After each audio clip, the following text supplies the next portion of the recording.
Hello guys, welcome back to the channel. In today's video, I'm gonna show you how to remove background of an object in a picture using Samsung Galaxy phone with Android 14. Okay, first of all, we can open our gallery application on our phone and we're going to select a picture that we want to remove the background on, and I'm gonna go with this photo.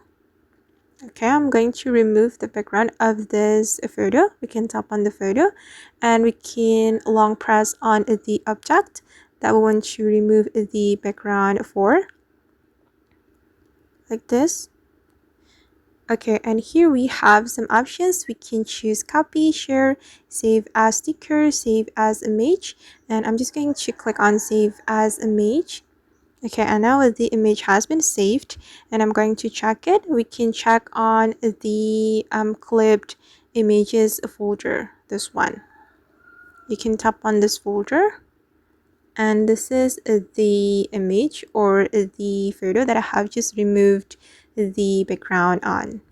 Alright guys, and that's how we can remove background of an object in a picture using Samsung Galaxy phone with Android 14.